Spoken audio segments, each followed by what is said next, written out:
Langkah pertama yang aku pelajari adalah menerima rasa sakit itu sendiri.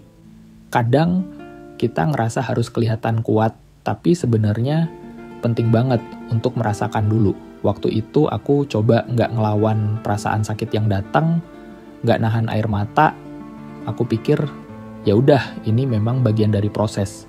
Dengan menerima rasa sakit, kita jadi bisa pelan-pelan memahami kenapa kita terluka dan apa yang sebenarnya kita rasakan.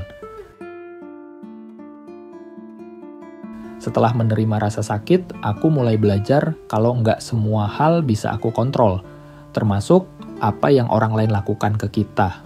Kadang, kita ngerasa ada yang salah sama diri kita. Sampai-sampai kita mikir, apa mungkin aku kurang baik ya? Kenapa mereka bisa ngelakuin ini ke aku? Tapi, setelah dipikir-pikir, nggak semua kesalahan itu ada di kita. Orang lain punya alasan sendiri untuk bertindak, dan itu seringkali di luar kendali kita. Lalu aku coba cari pelajaran dari semua ini. Apa yang bisa aku pelajari dari kejadian ini? Bukan buat nyalahin diri, ya, tapi supaya kita bisa lebih kuat dan bijak ke depannya. Waktu itu, aku belajar lebih hati-hati dalam menaruh kepercayaan dan lebih sadar akan batasan-batasan yang aku butuhkan supaya nggak kejadian lagi hal serupa.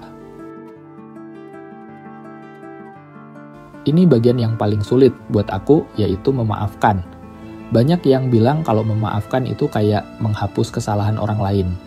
Tapi sebenarnya nggak gitu kok. Memaafkan nggak berarti melupakan apa yang terjadi atau membolehkan orang itu buat menyakiti kita lagi. Buat aku, memaafkan adalah melepaskan rasa sakit di hati biar aku bisa hidup dengan tenang. Jadi, walaupun ada luka, aku bisa maju tanpa terus-terusan ngerasa terjebak di masa lalu. Setelah melewati proses memaafkan, aku jadi lebih fokus buat membangun kebahagiaan aku sendiri.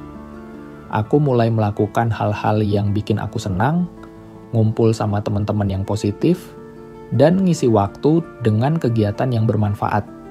Dengan fokus ke diri sendiri, dan ngelihat kalau ada banyak hal baik di hidup ini yang bisa bikin kita bahagia. Jadi teman-teman, kalau kalian juga lagi menghadapi pengkhianatan atau dikhianati orang yang kalian percaya, ingat aja kalau ini semua adalah proses.